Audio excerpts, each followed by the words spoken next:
high risk for everybody involved. And of course, now we have somebody who's driving a little crazy, a little dangerously, and putting a lot of people at risk. And that was a real concern, what we saw right there. Looks like he's getting back on the freeway, perhaps. I'm not sure, Bruce, if you're watching on a delay, but the driver got off the freeway, came to a brief stop, looked out the window at those LAPD officers, and almost in a taunting fashion, turned right around in front of them for a moment, going directly at them. He is now back on the freeway. So certainly there is a lot of escalation right here. Yeah, I'm picking him up now on the streaming where he is on the freeway, and his speeds are probably, without Air 7 HD putting up the tracker, I'm going to say probably 80 to 90 miles an hour. Okay, Bruce, stand by. Of course, we are streaming right now. We are going to be joining our viewers on air, ABC 7. Stand by.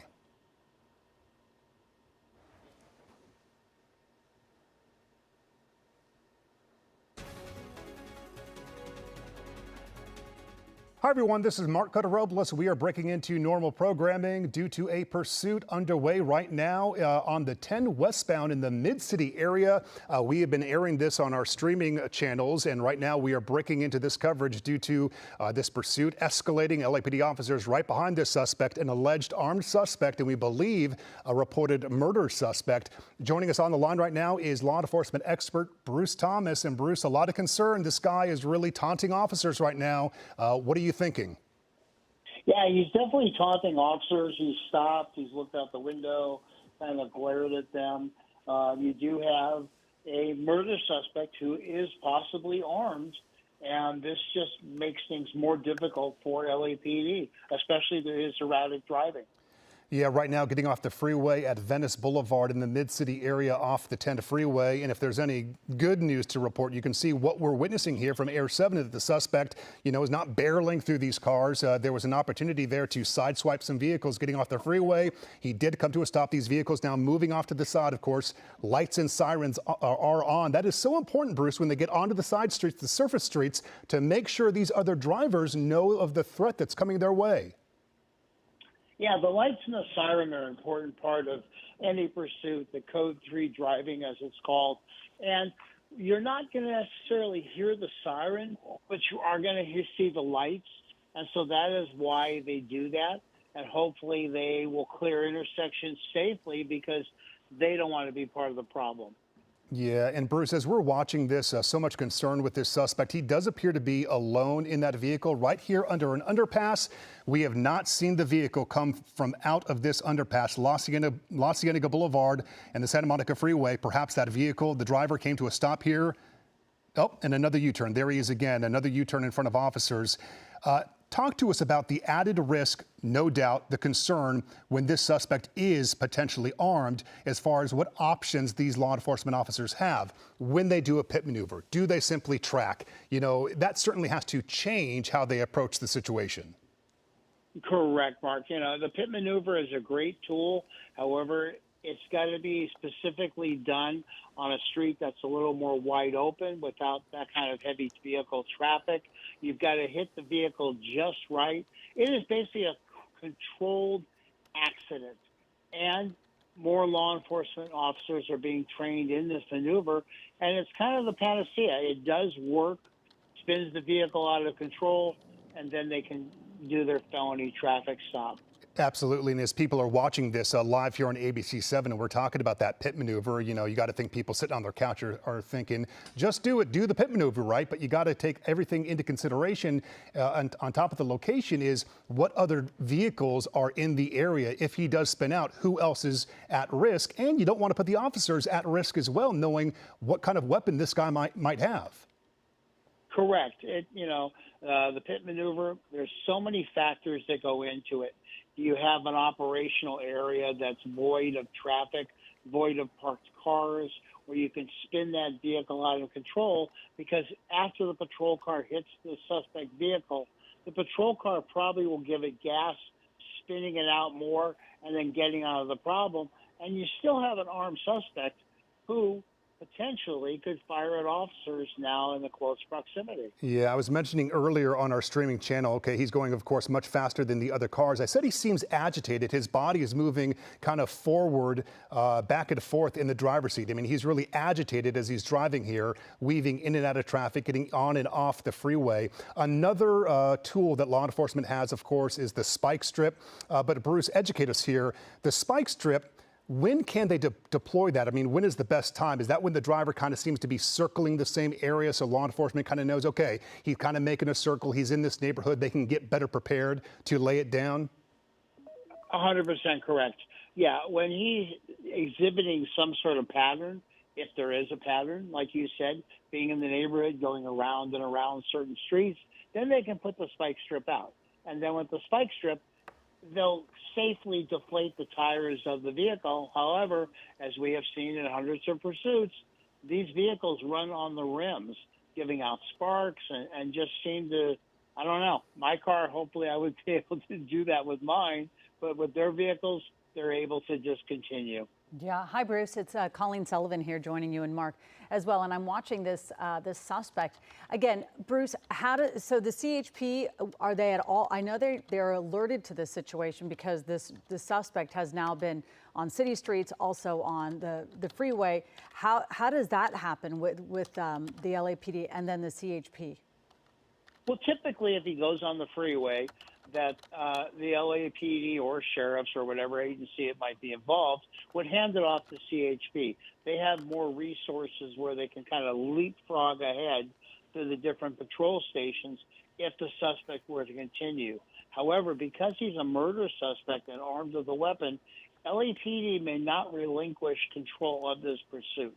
Yeah, he looks very agitated in the driver's seat there. I'm surprised. Yeah, I was going to say I'm surprised there's not a lot of traffic right now on the freeway. But again, it's sort of the lunch hour time, so maybe it's a little bit light. But again, you do see Mark. You see him really agitated, looking up, looking at the helicopters. At some point, you don't know if the watch commander is going to decide we're going to have to do tracking mode because really this person is putting a lot of lives at risk. Absolutely. And here on the 10 West, you see at Bundy, this is going directly into Santa Monica. So the freeway is going to end, and it usually does get quite busy as it funnels into Santa Monica here. I do want to mention, we've been mentioning that this was potentially a murder suspect. We're working to clarify those reports. Here's what we can tell you. As you see right there on the screen, this is somebody allegedly armed, potentially assault with a deadly weapon is what the ask is right now, or at least why they're trying to stop this guy. So we're trying to get the information. Our news desk is now updating me that correct, perhaps not a murder suspect, potentially, now just an assault with a deadly weapon suspect. These things change as the pursuit continues. It's very fluid. And again, Bruce, we talk about it often. If you have an armed suspect, the possibility of an armed suspect, it's still a very tense situation for law enforcement. And again, as this suspect, he clearly does not want to be caught. So then it leads you to believe there's something else attached to this person who it's not as though they're just speeding on the freeway. Yeah, and you have an assault with a deadly weapon suspect. Was the vehicle the weapon? Was it a handgun? Was it a hammer? Was it a broom handle? I mean, all those things can play into play. However, as law enforcement will do at the end of the pursuit, it will be a high-risk felony stop, pulling the suspect out of the car at gunpoint, giving him commands, and then hopefully taking him into custody without using force. However, because of his exhibiting a bizarre behavior, hopefully that will happen. Yeah, absolutely. You always want these to end peacefully, both for the suspect, for law enforcement, and members of the public here that are on the freeway, that are on the surface streets with this guy. Again, this is a gray Toyota Corolla.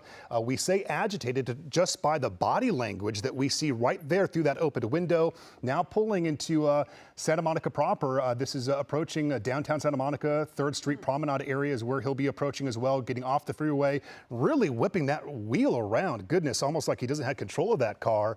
it really makes you nervous of what could happen when you see someone driving like this. And of course, so many pedestrians in this area. That's what made me very worried, just to see all those people in this area. We saw a few people at that crosswalk right there. But again, once these suspects, they start taking city streets, and then Bruce, what is the other element now? Police are desperate to catch them, but this is just a very populated area.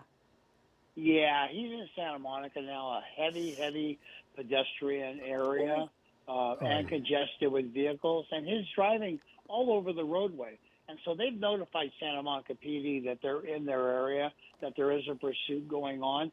But at some point, as the watch commander, you got to weigh what is the safety of the suspect, the officers, and the general public. Absolutely. I mean, we're talking about an epicenter of Los Angeles tourism right there. He was right at the boardwalk or the pier, making a U-turn onto the curb around that box truck. It makes you so concerned for those people, tourists and locals as well. Right there at that intersection, he's going right back towards it. Do not go on the pier. I was just going to say that was not wise. Right there would be an unwise move. We recently saw that within the last year in Newport Beach, where a driver drove onto the Newport Beach pier. It ended in gunshots, and that suspect, I believe, was killed in that case. This guy has now come to a stop right here at the Santa Monica Pier, the boardwalk where there is the amusement park, tourists all around. He's come to a stop. Something is being thrown at the vehicle there. Or he's throwing something out with somebody. Did you see all those people on the pier running for safety? Once you start seeing something like this, he's getting out. This is a good sign. And he's got a dog.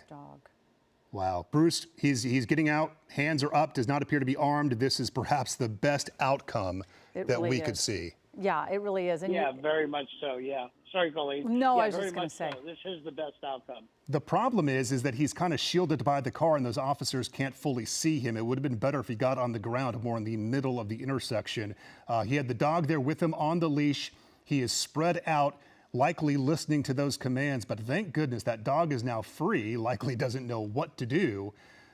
Man, that could have been so much different. Right, and of course, you know, he threw something out. Or somebody threw something at him. I couldn't see that some of the trees were blocking. It looked like something heavy was bouncing off of the car.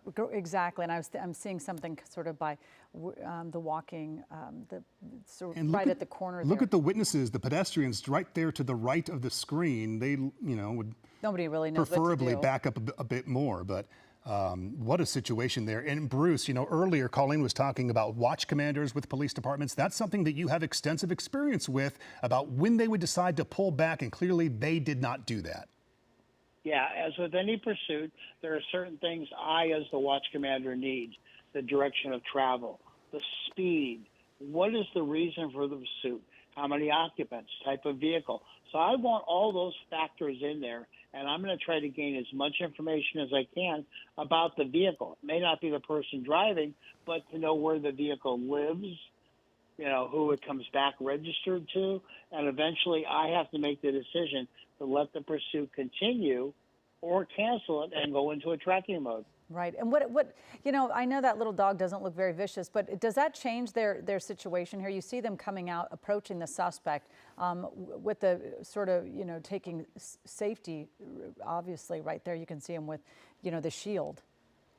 Yeah, very much so. In this case, it's a smaller dog. It's not a vicious dog. But if it were a vicious, very protective dog, that adds a whole nother layer. Do they have to use maybe less lethal to get the dog out of the problem? Or I think the little dog jumped back into the car. The dog did. It was right there in the passenger seat again. And doesn't want to come out of the car now. Oh, frightening for that dog as well. They seem to be trained, I don't know, on the back seat or the trunk of that car. Those two officers right there. Yeah, they want to check the trunk of that car. This will be interesting why they want to look there, if there's any information they have associated with the trunk, or, they always do a full search of the vehicle. Right. Especially if he is, if there is a prior assault that happened with a deadly weapon. But I mean, it looks like there's a car seat in the back seat. My goodness. So again, thankfully this came to a peaceful end. Yeah, very much so. Yeah, they always check the trunk. They check the back seat just to make sure there's nobody in there. There's maybe a toddler or maybe other dogs, because they do have to take control of the vehicle and the contents under the Fourth Amendment. Yeah. Let's zoom in one more time to that trunk. Colleen mentioned the trunk of the vehicle, that gray Toyota. It appeared that there was maybe a car seat in there, clearly no child. But that would be interesting if this guy's a father, whatever connection that has. But again, the car, aside from the dog, did appear to be empty. So just this one suspect, this potentially armed suspect, wanted for assault with a deadly weapon, who has now been apprehended, watching live right there on ABC7, and getting that dog into officer custody as well. They got the leash, no issues there. But again, thank goodness this could have ended so differently, especially with the location of where this ended, right there at the Santa Monica Pier. Bruce Thomas, we want to thank you for joining us here on ABC7 with this breaking coverage, along with Colleen Sullivan. We'll have updates this afternoon coming up on ABC7 at 3 p.m. and online, abc7.com. This has been breaking news on Eyewitness News. Get alerted first to breaking news happening around you. Download the ABC7 Eyewitness News app.